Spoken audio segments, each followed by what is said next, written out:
Before we move on, I want to share with you a hand which has the potential of 7 pegs. It's a very common hand. You can hold it as a dealer anytime you'd like. It's going to show up quite frequently. And on the odd side of the board, let's have a hand with a 5 and any 3 10-point cards. On the odd side of the board, a 5 with any 3 10-point cards. On the even side of the board, we're going to have a 2, 4, 6, 9. On the even side of the board, we got a 2, 4, 6, 9. The boards, I think, are all set up so the even is here on that side. The even is here. 2, 4, 6, 9 on the even side. And a 5 with 3 different 10-point cards on the odd side. He's doing a simulation. And the person with the 5 and the 3 10-point cards has the lead. Play it as you would normally play it. So, no fair lead in the 5. 14, I see. See, that's what he did. He saw my cards. So, lead one of the 10-point cards. This happens all the time. This is how it's played. This is why DeLynn Colvert is so successful.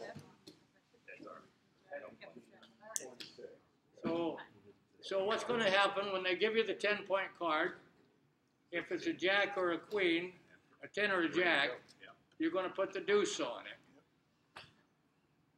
If it's a queen or a king, you're going to put the 9 on it. If it's a queen or a king and you put the 9 on it, invariably they will advance the count to 29 because they don't have another play. If they drop the 5 on your play, they've got to say go as soon as you put a card down. So most players who play this game would sooner advance the count to 29 than they would to dump the 5 on either the deuce or the 9.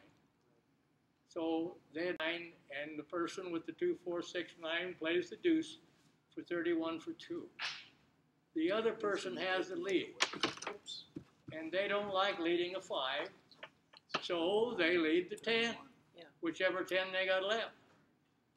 And you've got the 6 and the 4, well, the 6 goes down, then the 5, then the 4, and there you have it. Remember, you close the count. If they got 2 5s, it works fine too.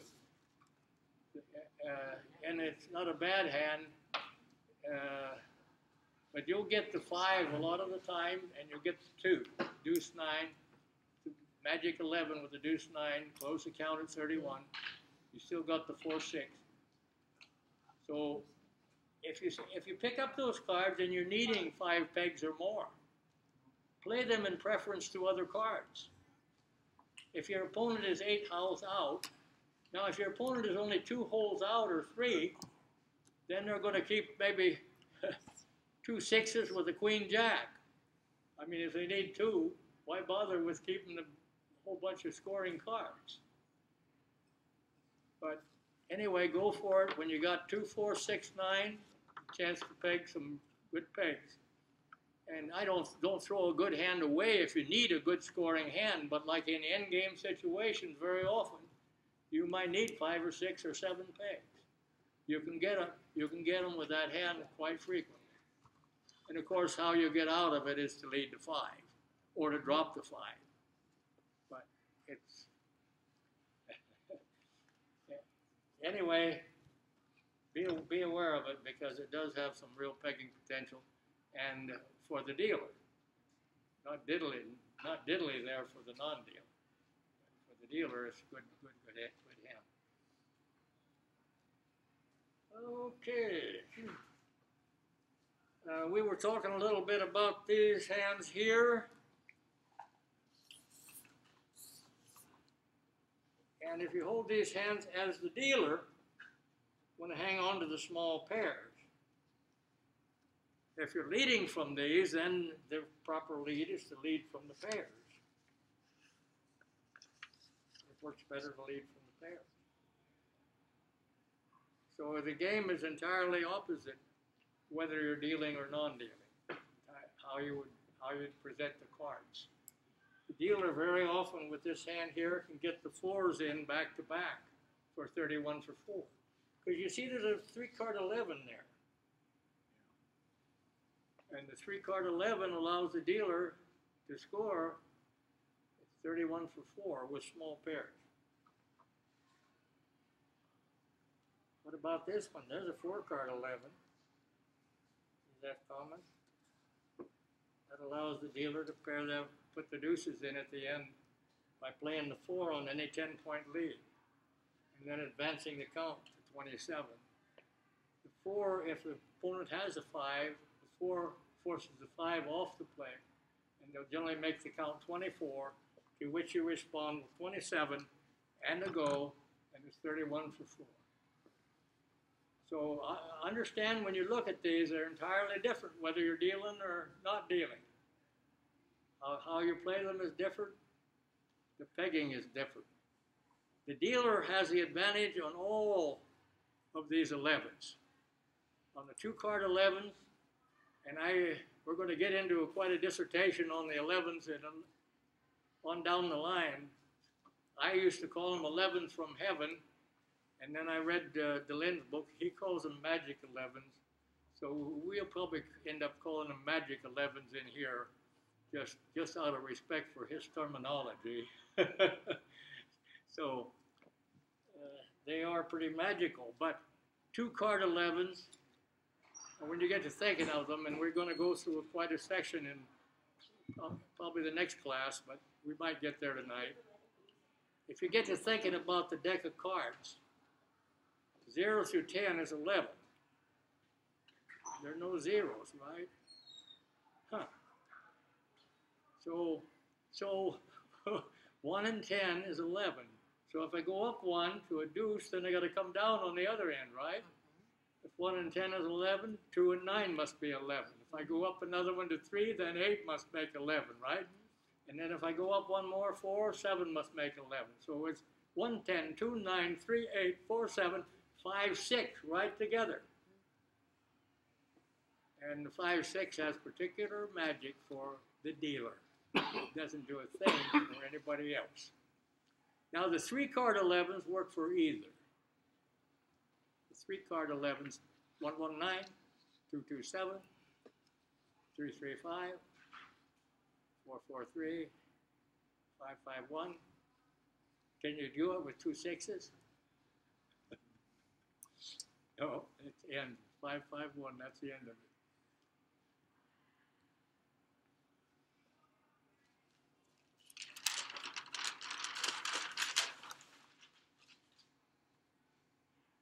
We'll talk a little bit about the non-dealer 5 trap. Remember that you can trap a 5 as a non-dealer, but it's much more difficult than for the dealer. The dealer has the hammer. The dealer sees the first card and plays the last one. So we mentioned this 6, 6, 4. Any other card for the 4th card plays the 6th. And you see here, we want to lead the 7 and make the count 17. They'll go to 27. We got a 6, 7 left. So we got a chance with that hand, although it's not as good as this one. So that's one of the arguments when you're holding some middle cards to hold the 6, 7 intact, because you just might pick up the 5 spot by keeping the 6, 7 together. That's one of the arguments for leading the 8 out of a 6, 7, 8 combination, is that you still have the 6, 7 intact, and it might trap a 5. Not easy to do. And of course, to avoid the trap with a lead of a 5. The dealer can trap a 5 with a 3, 4, 6, 7, a 4, 6, 2 5s. Going to play the last 2 cards. If you show him a 10-point card, what is he thinking already? Your opening lead is a 10-point card. He's already shaping his hand to cover your 5 spot. So why don't you shock the hell out of him and drop it on the table the next play? Don't let him get it. People are getting. I picked that 5 off in many of my games 3 times in a single game. And I mean, 3 different times they give me a 5. They give it to me because they had a chance to play the darn thing, and the worst they could have done with it is make 2 points out of it. If you play the 5, that's the worst thing that can happen to you. I either pair it for 2 or I play a 10 on it for 15 for 2. I can't get no more out of it. But if you hang on to it, I'm going to try to figure a way to get more. Like a 3 and a go is 4. Or with a 4-6, 5, and the last card is 6. Don't let me do it.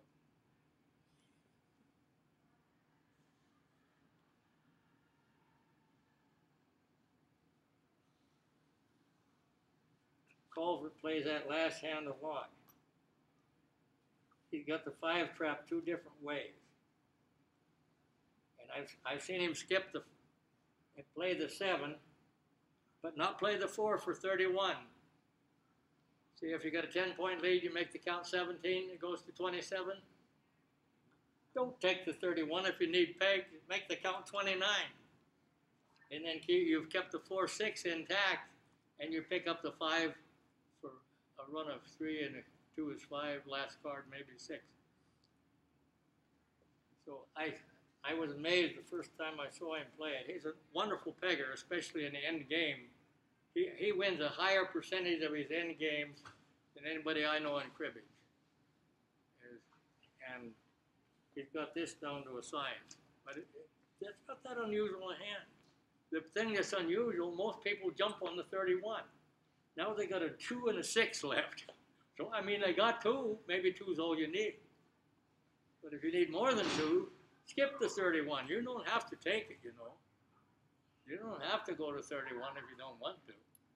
You can play any old thing you like as long as it fits between the count and 31.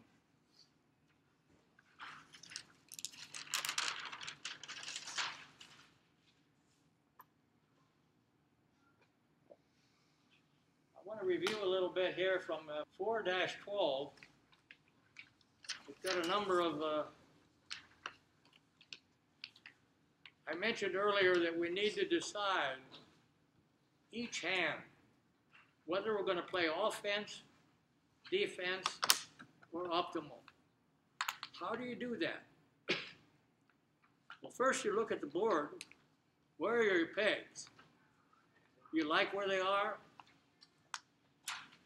You like where your pegs are sitting? If you do, defend your advantage. Play defense.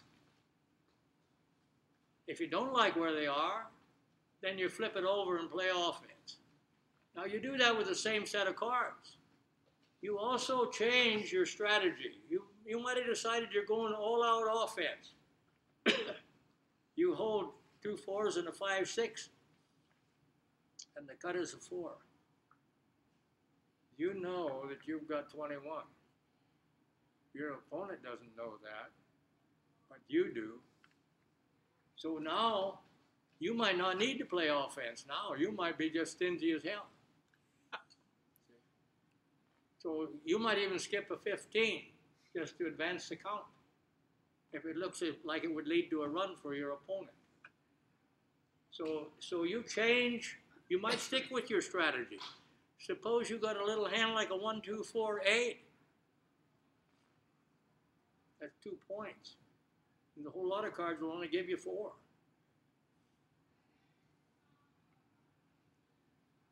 Is there something that doesn't add value to it? 1, 2, 4, 8. Is there a cut you could make that would not add value to the hand?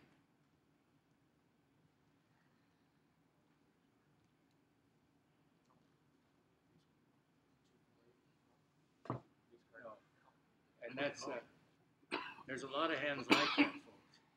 You have no control over that starter card. But there are a lot of low-scoring hands that are benefited by every cut that comes up. And so if you have a choice, to hold 2 points. It improves with every cut that appears on the deck. That often is a good choice. How many of you went on Cribbage Hand of the Day today?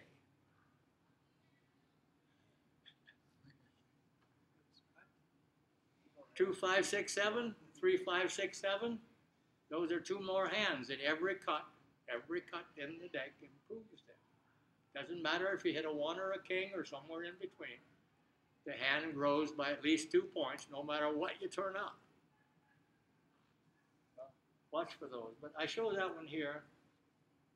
Let's look at the first one, and we got a 1, 2, 3, 9.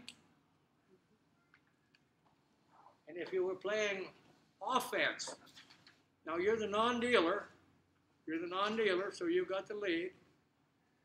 If you're playing offense, you lead the 9. If you're playing defense, you lead the 3. You've got the 9 to cover the 3 if it's paired, and you got the deuce if they put a 10-point card on it for 13. So, but the hand is, you play it either way, depending where you are on the board. Again, you don't play it that way just to vary your play. You don't play it that way just because you have a hunch this time that it'll go this way. You play it because your position says, I need to go for some pegs. And if it tells you that, then you lead the 9.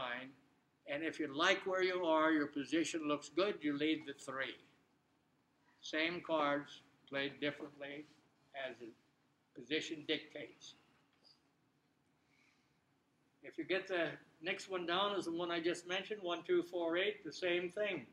If you're playing offense, you don't like where you are, you lead the 8. You keep the 1, 2, 4 together. Because they'll all, since you got 2 or more cards under 5, very often they will score either in pairs or one at the end of the pegging sequence. If you only had 1 small card, that's dangerous. Get rid of it. The smaller it is, the worse. I mean, a 4 is not as dangerous as a 1. A 4 is not as dangerous as a 2. A lone 4 is not as dangerous as a 3. But so they get progressively safer with the size of the card. But where you have a number of small cards, it very often works well to disguise them. And we disguise them by playing the sleeper card. If I play an 8, what do you think about my hand? 7. You got middle cards, right, sucker? I'm going to scare you, too. There's a 7 on the deck. Why? Well, you might be thinking already, I got 20 or something. Okay? So the 8 is a sleeper card. And it gets people to thinking, probably got other cards to go with an 8 spot, right? Then you surprise the hell out of them when you lay down a string of small ones at the end and you close the count at 31 for 5. Wow! I never dreamed that was happening. Caught me by surprise. But do it again because you need the pegs. You don't like where you are on the board, lead the 8. If you like where you are, you lead the 4. Because you got the deuce, which covers the 9 as a common response. And if they can't put the 9 on it, they'll put a 10 on it, and you take the ace for 15. So you got 2 common responses to a 4 lead covered by playing defense. I pretty much mentioned this 2, 3, 4, 8 or 3, 4, 5, 8. They work very nice. The 3, 4, 5, 7 doesn't work as well. So I say something about it down here, but if you have a choice of keeping the 3, 4, 5, 7 as opposed to a 3, 4, 5, 8, always keep the 8, even though the 7 is closer to the 5. Either one is worth 14 points if you cut a 3. But the 8 gives you some pegging room that you do not have with the 7. And you see there, if you're playing offense, you lead the big card, the sleeper card. And if you're playing defense, you're going to lead from the 4 or the 3. Same thing on the next one down. 3, 3, 3, 9 I covered earlier.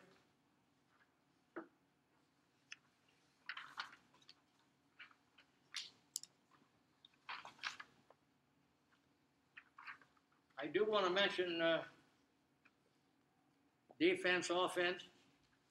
If you're the dealer and you have a 6 and a 5 and you're playing defense, you don't play the 5. You play the 6. And then you close the count with the 5 at 31. If you're playing defense, if you're playing offense, you go for both of them. You play the 5 on the 15 and hope they advance the count to 25 and you get to 31, so you get 4 pegs. What happens if you're playing offense when you should be playing defense? You play the 5 for 15 and your opponent pairs it for 20, so you're even on the pegs. But if you play the 6 in a defensive posture, you like where you are, you're playing defense, you get rid of your 5 for 2 pegs and didn't give up 2. And you still got the 5. You still got the 5 to score later if you choose to take a 15, for instance.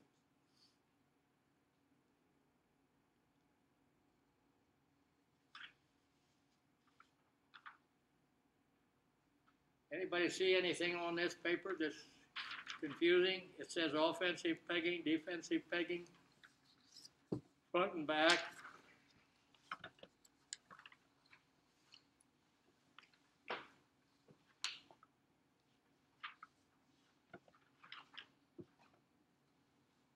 I want to mention some cards that I score regularly with, is a 4-7 and a 3-9. If you're playing defense, you would always lead the small card. And if it's paired, you take the 15 and it's even. You give up the pair and you score the 15.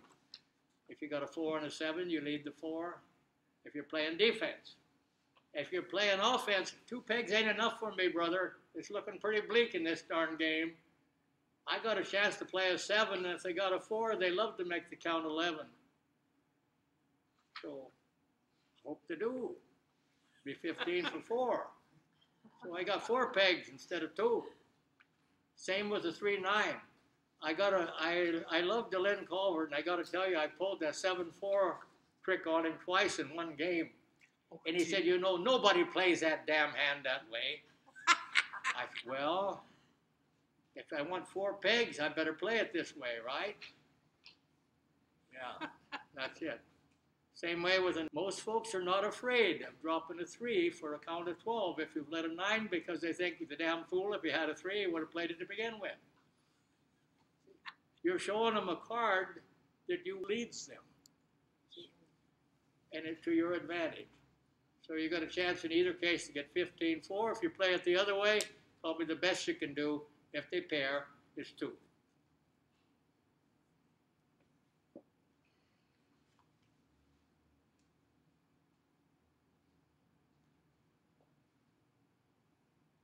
I want to mention, I can't mention that just yet. That fits in better on another location. But keep in mind that you decide the strategy. When you decide on your pegging strategy, something should go through your mind as to how you're going to play these cards. You look at your 4 cards and it doesn't stop because you've decided you're going to play offense. You have decided that this is what you're going to do on a 3 lead, this is what you're going to do on a 4 lead, this is what you're going to do on a 7 lead, this is what you're going to do on a 10 lead. It takes you about 30 seconds to sort it out when you get good at it. That'll add a couple minutes to your game. It'll add quite a few games to the win column for you. I'm sorry. We want to know that we're playing our cards in some kind of order, that we have a plan in mind based on what our opponent offers us as to how we're going to play these cards. And then we stick with our plan unless we get a real shocking surprise on the card they lay down. But we have a plan in mind as to what we're going to lay on their 6 lead. Oh, 6 lead. Wow, I love it. If I've got middle cards, I never put the 9 on a 6 lead. put the 8. There's so often the hand is a 6, 9, 10 jack. So often. Or something similar. Deuce 6, 7, 9. You'd be amazed if you put the 8 on the 6 lead. Or the 6 on an 8 lead. But the 8 is better on the 6 when it gets the count a little closer to 15. But you'll be amazed at some of the pegging you'll be able to pick up. And most of the time what happens is the 8 on the 6 lead, they make the count 24. Because they've got a jack 10 and a 9, 6. And you're sitting with a 7. So by not getting in the thing earlier, you get 2 pegs and they got nothing. Try it, I like it. But when you check on your strategy, we're going to show you the zones here in a couple more classes, where these zones are. And in the meantime, you can tell where you are in the game in relation to your opponent's pegs. If you're familiar with the theory of 26, try to apply that in your thinking. But the problem with it is that when I'm thinking about pegging and discarding and the cards I'm going to retain, it's hard to remember where I'm supposed to be at the end of hand 3, or deal 4, or deal 5, or deal 6, or deal 7, or deal 8, or deal 9. Because you have certain power holes for each deal. That's really hard to sort that out sometimes, because about 6 out of every 10 games, that's the majority of them, don't even look like there's a theory of 26. They're not typical. There are 4 games that are barn burners for you, 4 games for your opponent out of each 10 played that are barn burners. And you don't have a theory of 26, you have a theory of 31. And so when you put 100 of these games and add them all up, and you look at the bottom line, the theory of 26 is exactly true at the bottom line. But 60% of the games are in the 24 range. 60%. And these other 4 are way over. So they pull all the numbers upwards. And that affects your interpretation of this theory of 26. And we'll get there, because one of the papers that I've written is called, suppose the theory of 26 is the reality of 25. Well, that makes quite a little difference over 9 deals. So anyway, we'll get there. But decide on your strategy and stick with it. You made your decision not because you had a hunch that something was going to be caught, or you had a hunch that your opponent might have certain kinds of cards in their hand. You took control of the 4 cards you got, and the 2 you tossed away. And those are the only things you can control, is how you lay the cards down, and which ones you keep, and which ones you toss away. You have total control of that. So that's where the chance for you to improve your game exists.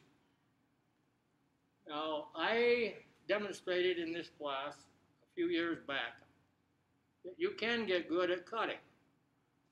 And I hate to keep bringing George Stanton up. I've never tried to demonstrate this since. But I said to George, I said, you know, I played a saxophone for years, played in a dance band. I was pretty good. And you know how I got to be good on that saxophone? Practice. Yeah, I practiced 2 or 3 hours every day.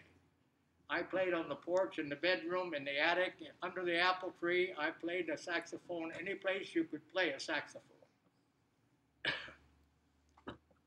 Well, I told George, I said, the same thing is true with a deck of cards. I said, if you really practice, you sit down on your porch like I did with the saxophone for 2 hours a day and practice cutting, you'll get good at it. And he said, well, the neighbors probably think I'm nuts. I said, what difference does it make? If your cutting improves, what difference does it make what the neighbors think? So I said, now, I used to do it because I had this idea that if I practiced 2 hours a day with a deck of cards, it would get better. And so what I discovered was that these cards are all painted. And the smaller the card, the less paint there is on the card. So aces have a lot less paint than do kings.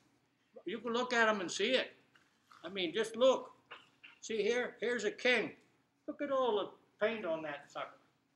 And then look at this ace. He hardly used any paint at all.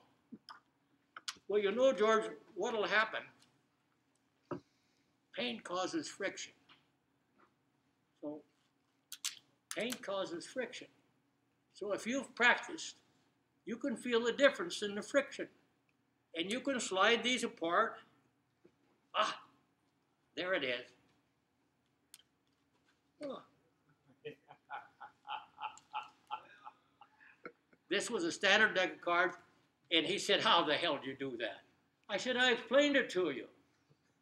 I said, do you want to mix them up and give it another try? So it was a regular deck of cards, not these.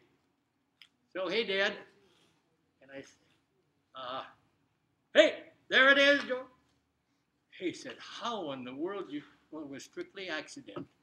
I'd never been able to do it again, and I haven't tried to demonstrate it. But it was twice in a matter of about 3 minutes that I pulled that ace of spades out of that deck.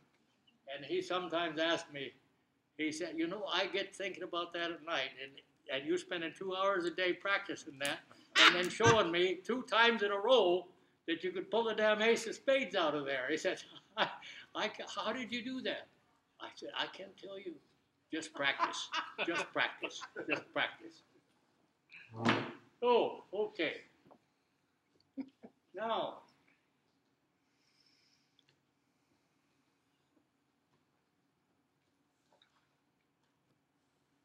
I wanted to, you have a paper 4-13. There's a couple points in there.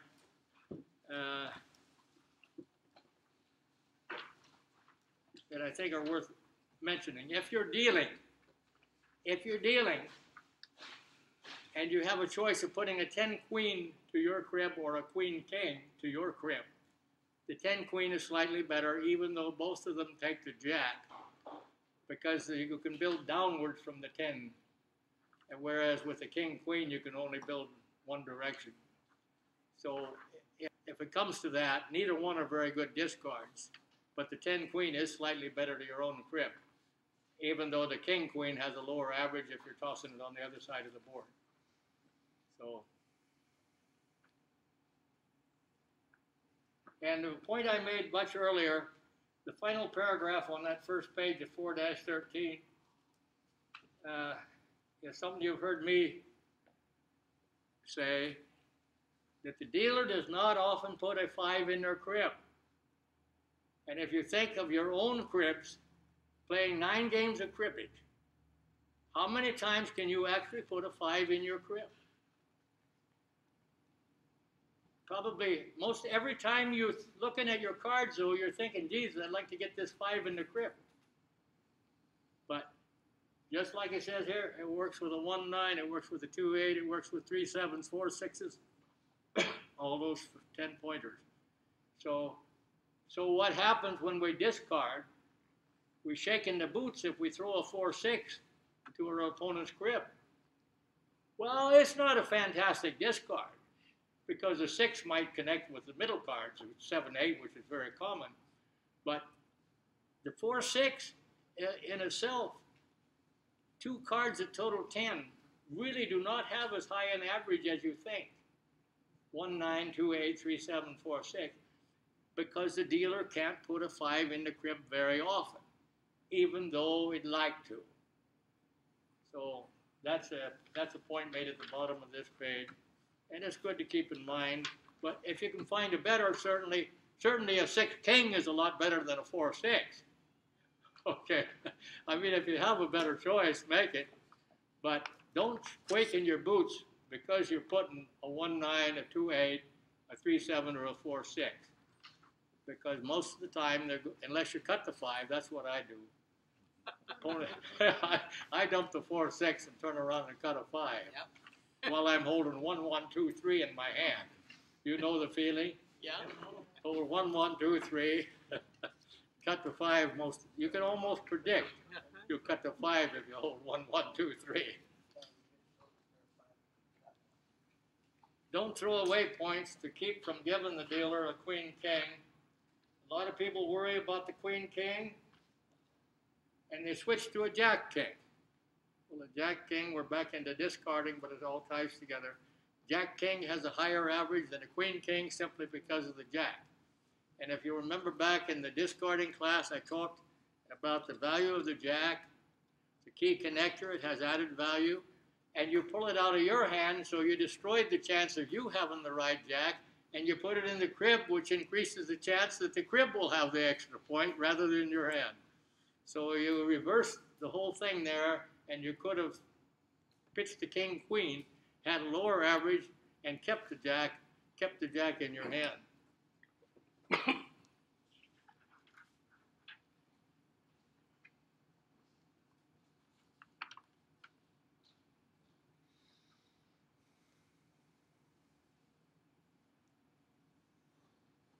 There's another example here. You might want to read it. I don't want to take the time to go through it. 414. Jim has mentioned so often the fact that leading to 5 is often the best thing you can do. The worst thing that can happen when you lead to 5 is they score 2 points on it. And it can get caught up in a pair of 5s or a whole bunch of points or some of those other runs that you can avoid by getting rid of it. In this, the guy, Barlow's describing a game in which he had a choice of playing a 9 or a 5. His final 2 cards were a 5 and a 9. And he made the mistake of playing the 9 and got hung up with a couple of 5s.